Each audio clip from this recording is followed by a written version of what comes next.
Powered by the Montana Television Network. This is the 530 News on Q2, Montana's news leader.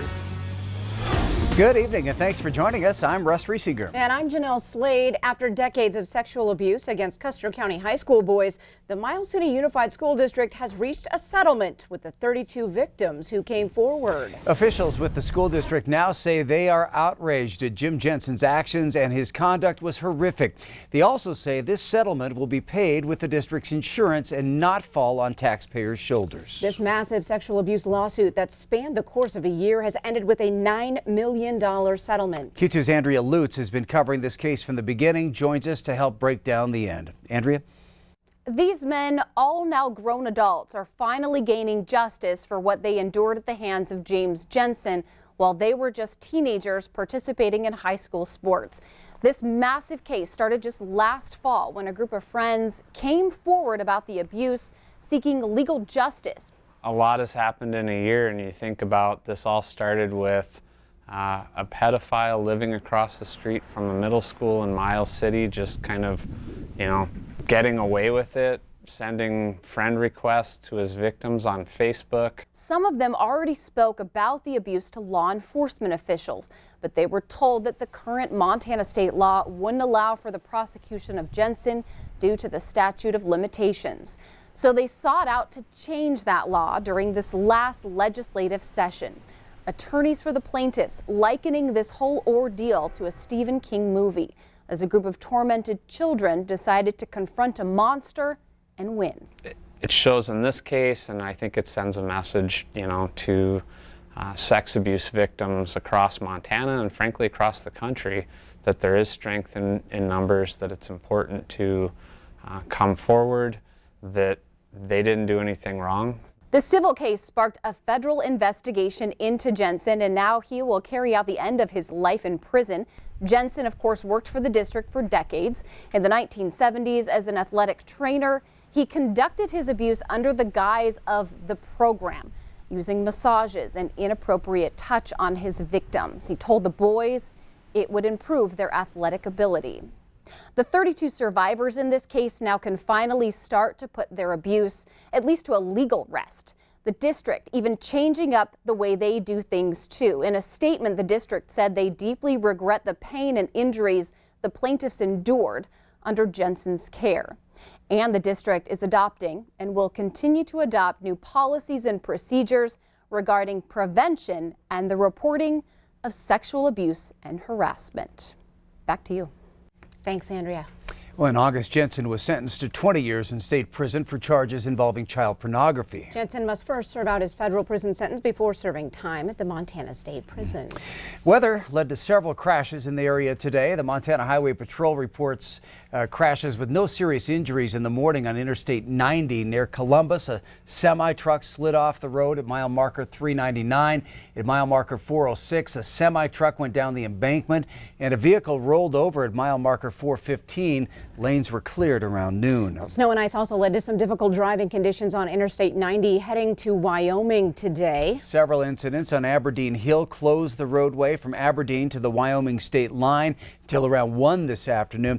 And we are also waiting for information on a reported fatal crash west of Big Timber on the interstate. Well, as you just heard, it's slick on the interstates and the ice is also taking a toll here in Billings. Q2's Rob Griggs is sliding in with an update. Rob? Sliding in is just about the truth, too. The Billings police have confirmed that the Slick Street policy has now been extended through the nighttime hours. And of course, we got off to a very slippery start, as you mentioned. It wasn't just the streets and the roads and the area highways, but even the sidewalks, the driveways, and the covers of our deck were all icy, and so I'm sure not just a few people took some hard falls. Last time we checked, people were listening to Ed McIntosh this morning on Montana this morning because the police say only 12 accidents in the Billings area. That's pretty good considering the conditions. At last check, Department of Highways says that portions of Highway 12, Highway 87, Highway 312, and portions of I-94 to the north and to the east of Billings still under black ice. And yeah, Bob McGuire says conditions probably won't improve tonight. That means we're going to have another slippery commute tomorrow morning. Back to the studio. All right, Rob Griggs outside the Q2 studios tonight. Thank you, Rob. All right, and turning to our weather now, Chief Forecaster Bob McGuire joining us. And Bob, we still have to worry about the slick streets, but fortunately the snow's out of here. Yeah, that's the good news here. This storm, for all practical purposes, is done. It's over with. Let me show it to you on the Doppler radar.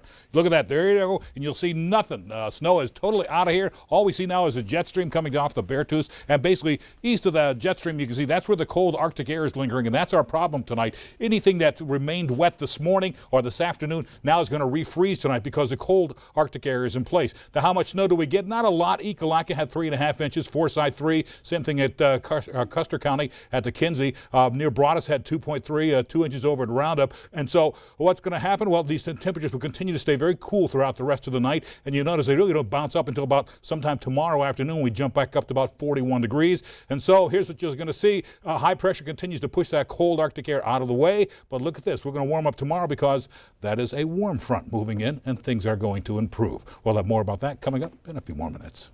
All right, thank you, Bob. Well, President Trump and the Environmental Protection Agency are looking to relax water pollution standards for coal-fired power plants across the country. The new proposal could save coal companies millions of dollars a year in cleanup costs, but environmental groups warn it's the public's health that will bear the cost. Q2's Jay Cohn is here tonight to bring us a closer look. Jay. Jeanelle and Russ, the EPA proposal would roll back regulations that dictate how coal plants treat coal ash. That's the residue that's left over from burning coal, and it contains heavy metals such as arsenic, lead, and mercury. Now at Colstrip, the coal ash is located in a complex of 9 ponds adjacent to the power plants. Those ponds have been leaking an estimated 200 million gallons of contaminated water each year for the past 30 years.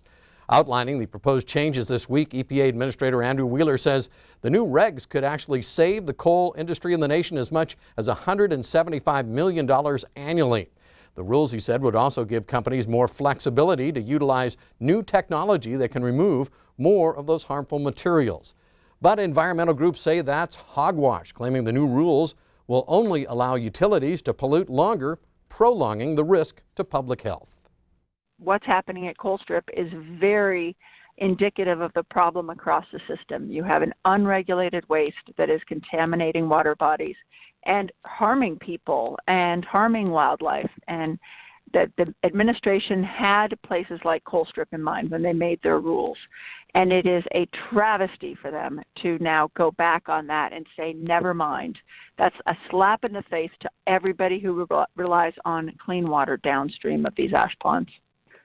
Northwestern Energy is one of 6 utility co-owners with a share in the Colstrip plants. Public relations specialist Jody Black tells MTN, quote, "We don't see the changes in the CCR rules having much effect at Colstrip." She did go on to explain that's because state of Montana regulations apply to Colstrip, and as part of a 2016 lawsuit settlement, efforts are underway to comply with those regulations. And as for proposed changes in wastewater regulations, well, Black points out the Colstrip plant was designed and built as a closed-loop, non-discharge facility. Now, he also today reached out to Talon, Montana, who co-owns and operates the Colstrip plants. Talon, though, has yet to respond to our inquiry. Now, the EPA proposal, the latest in a series of moves from the Trump administration to try to help the country's ailing coal industry, but MEIC and other environmental groups are vowing to renew this battle in court. Ann Hedge is telling me we waited decades to get regulations on coal ash put in place. We're not going to let them go without a fight, she says. Russ, Jeanelle, I'll keep you posted. All right, thank you, Jay. A teenager tragically killed, and the drama and questions after it happened. Take a look at tonight's upcoming MTN investigation from Mike Dennison. An escape from the Show Children's Hospital leaves a patient dead. Was it an isolated incident or a pattern of security lapses? We obtained this report that shows it wasn't the first time that someone broke out, and it called on the hospital to make some serious changes. There were things we weren't doing right. It really forced us to go back and look at our own procedures. What are they doing to correct the problems? We'll take you inside the hospital for an up-close look. MTN investigates tonight at 10 on Q2. But first, on tonight's 5:30 news, 4 new faces are about to adorn the Billings City Council. We'll hear what's in store next. And later in sports, we're going to meet an athlete who is taking life 1 yard at a time and tackling every challenge in his path. You're watching MTN News with Janelle Slade and Russ Riesinger. Storm Tracker weather with Bob McGuire. And sports with Scott Green. This is the 5:30 news on Q2, Montana's news leader.